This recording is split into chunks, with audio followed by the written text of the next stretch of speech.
오늘 우리가 함께 묵상할 하나님 말씀은 요한복음 1장 29절부터 42절까지 말씀입니다.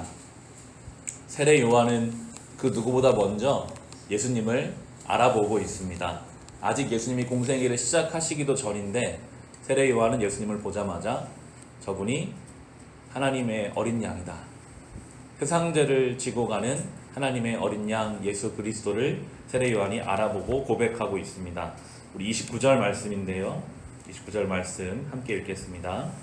다음날 요한은 예수께서 자기에게 오시는 것을 보고 말하였다. 보시오, 세상 죄를 지고 가는 하나님의 어린 양입니다. 네. 아무도 못 알아봤거든요. 예수님을 아는 사람은 있었겠지만 그가 하나님의 어린 양이다, 아무도 모를 때 그것을 아는 사람이 있더라고요. 이 세례 요한의 영적 민감함과 그가 가지고 있는 영적 시선이 참 놀랍고 대단하다는 생각을 하면서 이 시간에 우리가 이렇게 주님 앞에 나오는 것이 하나님의 은혜임을 다시 한번 생각하게 됩니다. 많은 사람들이 예수님을 알죠. 교회를 알아요. 복음을 압니다. 그러나 실제로는 모르고 있는 경우가 참 많습니다.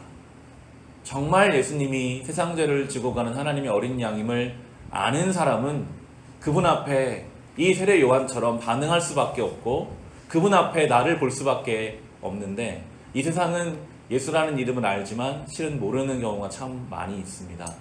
바라기는 우리도 이 세례 요한의 영적 민감함이 허락되어서 예수님을 제대로 알고, 그리고 우리의 삶에 일어나는 어떤 일들 속에서 주님의 손을 발견할 수 있기를 간절히 소망합니다.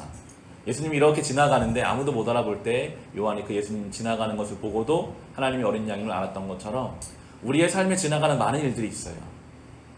그 일들이 그냥 그렇게 일어나는 일들이 아니라 그 가운데 나의 삶을 통해 하나님 하시고자 하는 일들이 무엇인지를 영적으로 알 수 있고 깨달을 수 있는 영적 민감함이 우리 허락되기를 간절히 소망합니다.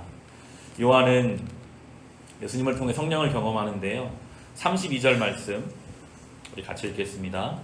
요한이 또 증언하여 말하였다. 나는 성령이 비둘기같이 하늘에서 내려와서 이분 위에 머무는 것을 보았습니다.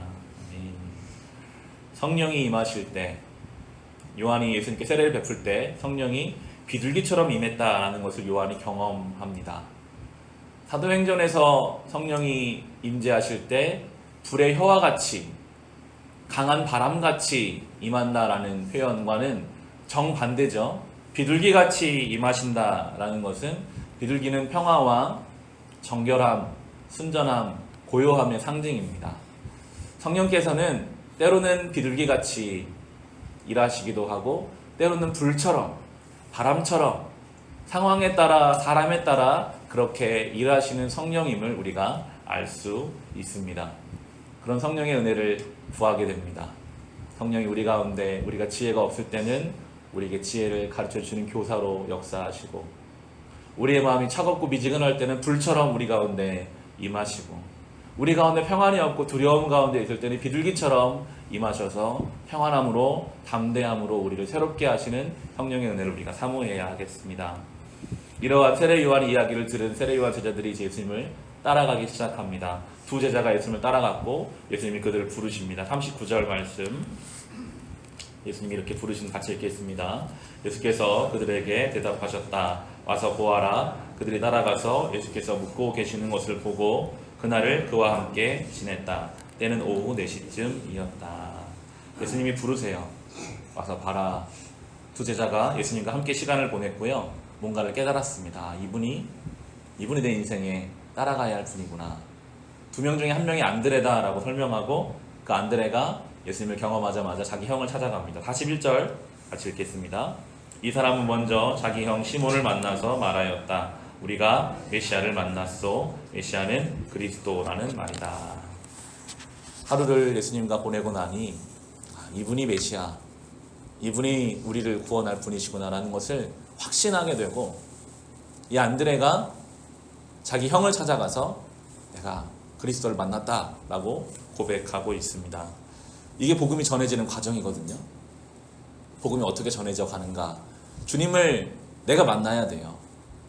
내가 그분과 함께 거하는 시간이 있어야 돼요. 내 안에 그분으로 채워짐이 있으면요, 그 예수 그리스도의 복음의 능력은 결코 내 안에 멈출 수가 없습니다. 그 능력은 너무나도 크고 너무나도 강력해서 결코 내가 담아둘 수만 없는, 말할 수밖에 없어요. 특별히 내가 사랑하는 사람들이 떠오릅니다. 자기 형에게 가서 내가 그분을 만났는데 형도 빨리 가서 그분을 만났으면 좋겠다. 그래서 이제 시몬이 예수님을 만나는 첫 장면이 나오죠. 오늘 본문에서 가장 인상적인 게 42절인데요. 베드로와 예수님의 첫 만남의 장면이 나옵니다. 같이 읽겠습니다. 그런 다음에 시몬을 예수께로 데리고 왔다. 예수께서 그를 보시고 말씀하셨다. 너는 요한의 아들 시몬이로구나. 앞으로는 너를 게바라고 부르겠다. 게바는 베드로 곧 바위라는 말이다. 베드로를 처음 만나시자마자 너를 게바라 하겠다, 베드로라 하겠다, 반석이라 하겠다라고 불러주세요. 근데 우리가 요한복음 묵상에 가겠지만 요한복음 내내 전혀 반석답지 않은 행동을 하는 것이 베드로거든요. 너무나도 감정적이고 다혈질적이고 쉽게 따라갔다가 쉽게 포기하기도 하고, 수많은 요소들을 요한은 분명히 예수님이 베드로다 불러주신 것을 적어놓고 나서 계속 이 베드로의 그렇지 않은 모습들을 적어놔요. 끝까지 그렇게 가죠. 예수님을 배신하고, 나중에 21장에 가면 요한에 대해서 묻는 장면도 나오고 여러 가지가 나오는데, 그런데 주님은 전혀 반석답지 않은 이 시몬을 만나자마자 너는 반석이다 라고 불러주십니다. 그리고 그렇게 만들어 가세요. 그 과정을 통해서 결국 베드로는 교회의 반석 같은 사람이 되죠. 교회의 지도자가 되고 끝까지 주를 위해 죽어가는 반석이 됩니다. 그게 성도의 삶인 것 같아요. 주님이 우리를 자녀라고 불러주셨지만 우리가 주의 자녀다운 모습이 얼마나 있습니까? 주님이 우리를 빛으로 소금으로 불러주셨지만 우리가 저 세상 가운데 빛과 소금의 역할을 얼마나 감당하고 있습니까? 베드로가 그 이름에 어울리지 않았던 것처럼 때로 우리는 성도라는 이름에, 하나님의 자녀라는 이름에 참 어울리지 않는 때가 많습니다. 그런데 주님은 우리를 그렇게 불러주셨어요. 그리고 그 부르심이 합당하게 우리를 빚어가시고 자라가게 하시고 만들어 가십니다. 그 과정 속에는요, 베드로처럼 수많은 실패가 있을 거예요. 도망가기도 하고요, 자기가 했던 말을 번복하기도 하고요, 주님 앞에 흔들리기도 하고, 그러나 감사한 것은 그 과정 속에 주님의 부르심이 여전히 남아있다는 것입니다. 새해가 시작돼서 우리 새로운 마음으로 시작했지만 이 한 해를 살다 보면 또 우리는 흔들릴 수도 있습니다. 도망갈 수도 있습니다. 실패할 수도 있습니다. 그러나 분명한 것은 이 한 해 동안 주님은 우리를 부르신 그 부르심에 합당하게 우리를 빚어가시고 만들어 가실 것입니다. 그 믿음을 가지고 우리를 부르신 그 주님의 부르심을 묵상하고 붙잡으며 이 한 해를 살아갈 수 있으시기를 주님의 이름으로 축원합니다.